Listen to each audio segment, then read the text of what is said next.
Assalamualaikum warahmatullahi wabarakatuh. Alhamdulillahilladzi hadana li hadza wa ma kunna linahtadiya laula an hadanallah. Asyhadu an la ilaha illallah wahdahu la syarikalah wa asyhadu anna sayyidana Muhammadan abduhu wa rasuluh la nabiyya ba'da. Ikhwan fillah rahimakumullah, sahabat ustul dimanapun Anda berada. Saya teringat satu cerita dari sahabat saya yang juga guru saya, Ustadz Firdaus Turmuzi. Tempat bercerita, saya ingat sekali, melekat sekali. Mudah-mudahan kisah ini saya ceritakan lagi kepada sahabat udun, menginspirasi dan bisa kita ambil hikmahnya. Ceritanya tentang seorang hakim yang bodoh.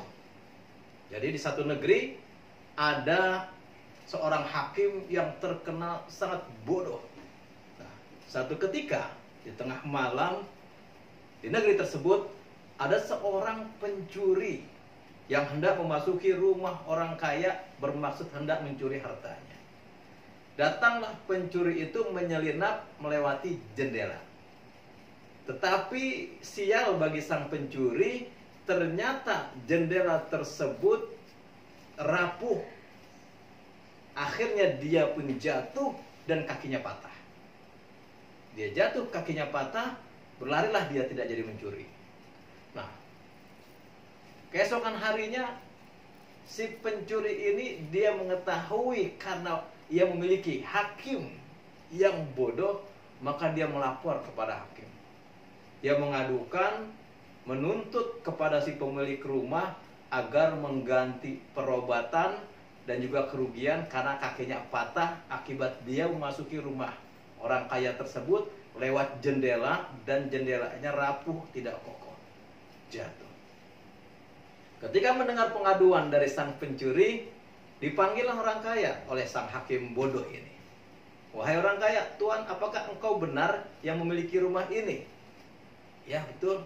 Nah, semalam saudara ini mengadukan bahwa ia memasuki rumah Tuan dan melewati jendela, terus kemudian jatuh, terkilir sampai kakinya patah karena jendela Tuan ini rapuh.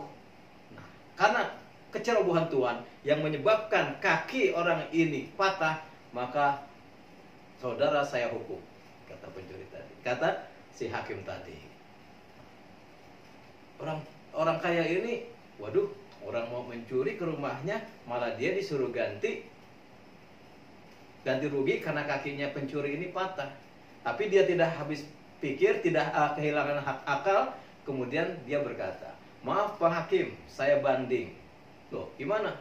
Kalaulah Bapak ini, orang ini, dia kakinya patah karena masuk rumah saya, ia melewati jendela, itu bukan kesalahan saya. Itu kesalahan tukang kayu. Loh, kok tukang kayu? Iya, kenapa ia bikin jendela rumah saya ini rapuh? Kenapa tidak kokoh dia bikin? Oh, baik kalau gitu.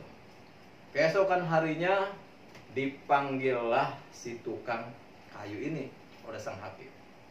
Dipanggillah si tukang kayu, ditanya, benar Anda adalah tukang kayu? Betul, wahai hakim yang mulia. Tidak seluruh rumah di desa ini saya yang membuat. Apakah benar termasuk rumah Bapak ini? Ditunjuklah orang tua, orang kaya yang pemilik rumah. Iya betul, saya ingat rumah beliau pun saya yang membuat. Oh, berarti Anda saya hukum, kata Pak Hakim. Kenapa? Karena Anda telah membuat jendela yang rapuh di rumah Bapak ini sehingga menyebabkan seorang kakinya patah. Pemirsa, sahabat usdun yang dirahmati Allah, si tukang kayu pun, wah kok jadi saya yang disalahin? Tapi dia tidak kehilangan akal karena dia tahu sang hakim bodoh. Dia bilang, Pak Hakim, saya keberatan kalau saya dihukum akibat saya membuat jendela yang rapuh di rumah orang kaya ini. Kenapa? Karena pada saat saya membuat jendela beliau ini, ketika saya hendak memantek paku terakhir di jendela ini, saya melihat ada seorang gadis yang cantik lewat berbaju merah menyala. Saking merahnya saya tuh terpesona sehingga saya lupa memantek pakunya. Sehingga akhirnya inilah yang menyebabkan seorang ini jatuh karena saya lupa makuk nih jendelanya. Akhirnya singkat cerita, oh kalau begitu ya sudah, kalian nanti hadir sebagai saksi. Besokan harinya dipanggillah seorang wanita yang lewat rumahnya yang memakai baju warna merah menyala. Datang. Ditanya, apakah pernah engkau melewati rumah ini dan melihat sang tukang kayu sedang bertulen jendela? Ya betul Tuan Hakim. Nah, engkau saya hukum karena engkau menyebabkan tukang kayu terpesona melihat bajumu yang merah menyala sehingga dia lupa makuin itu jendelanya sehingga akhirnya menyebabkan kaki seorang patah. Waduh, mulai ribet lagi nih. Udah mulai pertama orang kaya mau dihukum, terusnya dilimpahkan ke tukang kayu. Tukang kayu juga nggak keberatan, dia nggak terima. Dia bilang si perempuan yang pakai baju merah menyala. Akhirnya perempuan protes juga, wah kalau begitu jangan salahkan saya. Saya pakai baju merah menyala ini, salahkan nih tukang yang celup pakaian ini. Tanya, kenapa dia mencelup warna baju ini sangat merah merona seperti itu. Akhirnya dipanggil lagi tukang celup pakaian sama hakim, dikumpulin. Benar saudara ada tukang celup pakaian? Betul Pak Hakim. Kenapa saudara mencelup pakaian nona ini begitu menyalanya sehingga menyebabkan tukang kayu terpanas sehingga dia lupa memakukan paku kepada jendela sehingga menyebabkan kaki orang patah. Dan pemirsa sahabat susun yang dirahmati Allah, di close aja ceritanya.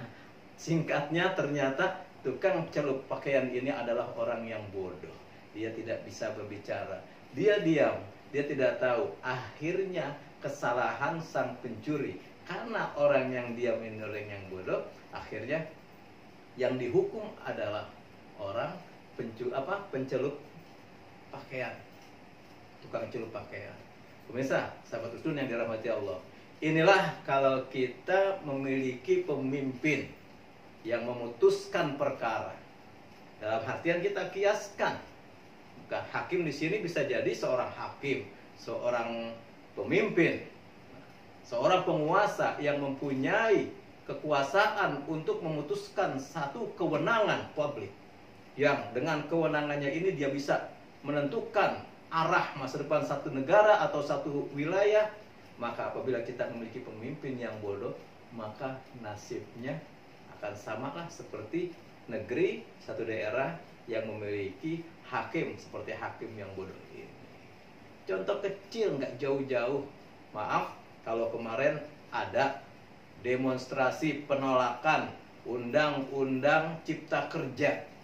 Buruh menolak, mahasiswa menolak, elemen masyarakat bahkan MUI pun menolak, menilai bahwa Undang-Undang Cipta Kerja atau Omnibus Law ini adalah banyak sekali pasal-pasal yang menyebabkan merugikan kepentingan rakyat, hanya menguntungkan segelintir golongan. Tetapi apa kata pemerintah?